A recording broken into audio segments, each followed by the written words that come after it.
अभी 1 साल भी नहीं हुआ था दोनों की शादी को कि दोनों में झगड़ा हो गया किसी बात पर। जरा सी अनबन हुई और दोनों के बीच बातचीत बंद हो गई। वैसे दोनों बराबर पढ़े लिखे, दोनों अपनी नौकरी में व्यस्त, तो दोनों का ईगो भी बराबर। वही पहले मैं क्यों बोलूं, मैं क्यों झुकूं। 3 दिन से हो गए थे इन दोनों के बीच बातचीत बिल्कुल बंद थी। कल सुधा ने ब्रेकफास्ट में पोहे बनाए। पोहे में मिर्च बहुत ज़्यादा हो गई। सुधा ने चखा नहीं तो उसे पता भी नहीं चला और मोहन ने नाराजगी की वजह से बिना कुछ कहे पूरा नाश्ता किया, पर एक शब्द भी नहीं बोला। लेकिन अधिक तीखे की वजह से सर्दी में भी वह पसीने से भीग गया। बाद में जब सुधा ने ब्रेकफास्ट किया तब उसे अपनी गलती का एहसास हुआ।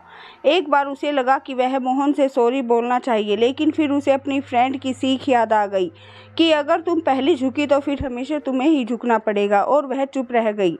हालांकि उसे अंदर ही अंदर अपराध बोध हो रहा था। अगले दिन संडे था तो मोहन की नींद देर से खुली। घड़ी देखी तो 9 बज गए थे। उसने सुधा की साइड देखा, वह अभी तक सो रही थी। वह रोज तो जल्दी उठकर योगा करती है, मोहन ने सोचा। खैर मुझे क्या। उसने किचन में जाकर अपने लिए नींबू पानी बनाया और न्यूज़पेपर लेकर बैठ गया।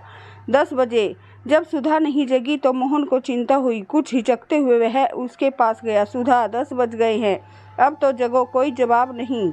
2-3 बार बुलाने पर भी कोई जवाब नहीं मिला तो वह परेशान हो गया। उसने सुधा का ब्लैंकेट हटाकर उसके चेहरे पर थपथपाया। उसे तो बुखार था। वह जल्दी से अदरक की चाय बनाकर लाया और सुधा को अपने हाथों का सहारा देकर बिठाया और पीठ के पीछे तकिया लगा दिया।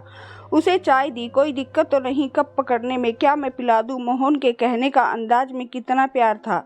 यह सुधा फीवर में भी महसूस कर रही थी। मैं पी लूंगी, उसने कहा। मोहन भी बेड पर बैठकर चाय पीने लगा। इसके बाद तुम आराम करो, मैं मेडिसिन लेकर आता हूँ। सुधा चाय पीते पीते भी उसे देख रही थी।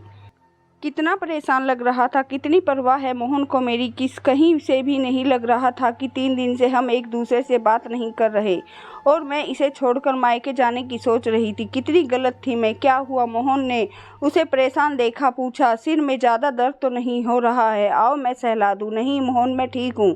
एक बात पूछूं? हाँ बिल्कुल, मोहन ने सहज भाव से कहा।